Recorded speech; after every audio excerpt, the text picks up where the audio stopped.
Class 9, exercise 4.1, and the chapter is linear equations in two variables. Now, let us come to question number 1.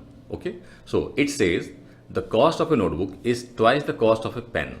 Write a linear equation in two variables to represent this statement. ठीक है, तो question कहता है कि हमारे पास एक notebook है और एक पेन है. ठीक है, अब इस जो नोटबुक का जो कॉस्ट है वो पेन के कॉस्ट का ट्वाइस है, मतलब 2 गुना है. ठीक है, अब इस स्टेटमेंट को रिप्रेजेंट करता हुआ, शो करता हुआ हमें एक लीनियर इक्वेशन लिखना है दो वेरिएबल्स में. दो वेरिएबल्स क्यों? क्योंकि हमारे पास यहाँ दो चीज़ें हैं, एक नोटबुक है वो एक वेरिएबल होगा और एक पेन है वो दूसरा वेरिएबल होगा. ठीक है, तो अब देखिए इस क्वेश्चन को सॉल्व करने के लिए हमारे पास में ऑलरेडी हमारे बुक में हिंट दिया हुआ है. क्या हिंट दिया है कि take the cost of a notebook to be ₹X and that of a pen to be ₹Y.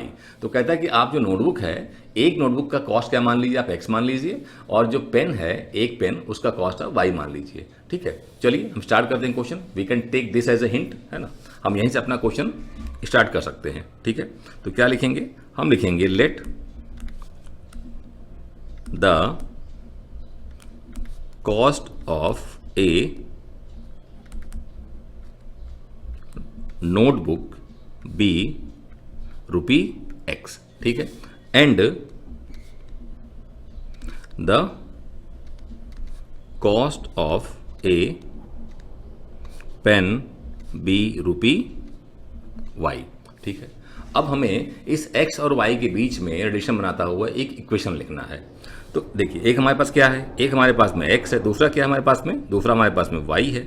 अब इनके बीच में कैसे बनेगा इक्वेशन, तो देखिए आपको थोड़ा सा मैं और बेटर एक्सप्लेन करता हूँ कि हमारे पास में एक नोटबुक है और एक हमारे पास में क्या है, पेन है. अब एक नोटबुक का जो कॉस्ट है वो पेन की कॉस्ट का क्या है, दुगना है. तो मान लीजिए कि अगर ये हमारे पास में ₹10 का है तो नोटबुक कितने का होगा, ये ₹20 का होगा, है ना भाई. क्वेश्चन में क्या लिखा है कि एक नोटबुक का जो कॉस्ट है वो पेन के कॉस्ट का दुगना है. तो ये जो नोटबुक जो कॉस्ट है ये पेन के कॉस्ट का दुगना है. अब इनके बीच में बनाना है इक्वेशन, तो कैसे बनेगा, ये इक्वल कब होंगे, इक्वल तब होंगे जब हम इसमें 2 का मल्टीप्लिकेशन कर देंगे. नाउ दे आर इक्वल, है ना भाई. अब 10 × 2 20 और ये भी 20, अब इक्वल हो गए. मतलब हमें यहाँ पर x और y के बीच अगर बनाना है एक इक्वेशन तो कैसे होगा, जब हम यहाँ y में कर देंगे 2 का मल्टीप्लिकेशन. क्या कर देंगे, हम यहाँ कर देंगे 2 का मल्टीप्लिकेशन. अब ये हो जाएगा इक्वल. ठीक है, देखिए ऑलरेडी बुक दिया भी हमारे इसमें कि जो नोटबुक है, ये एक नोटबुक का जो कॉस्ट है ये एक पेन के कॉस्ट का दुगना है ना.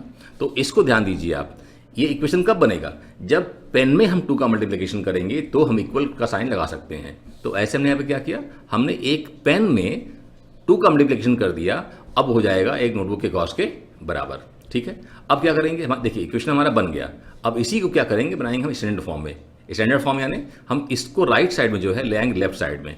तो यहाँ पे ये पॉजिटिव है, इधर क्या हो जाएगा, माइनस हो जाएगा. क्या लिखेंगे इसको लिखेंगे x - 2y = 0. तो हमारा यही जो है, हमारा यही एक्चुअली आंसर है. ठीक है ना. अब इसमें थोड़ा सा आप हल्का सा ऑब्जर्व करिए कि क्वेश्चन पूछा क्या उसने कहा है कि राइट ए लीनियर इक्वेशन. तो क्या ये लीनियर इक्वेशन है, तो देखिए यहाँ पे हमारा जो x वेरिएबल है इसका एक्सपोनेंट कितना है, 1 है. यहाँ जो y है इसका एक्सपोनेंट कितना है, 1 है. तो ये लीनियर इक्वेशन तो है. अब यहाँ पे इसने कहा 2 वेरिएबल्स में, तो 2 वेरिएबल यहाँ पे एक x और एक y है. मतलब ये हमारा जो आंसर है ये लीनियर इक्वेशन है 2 वेरिएबल्स में.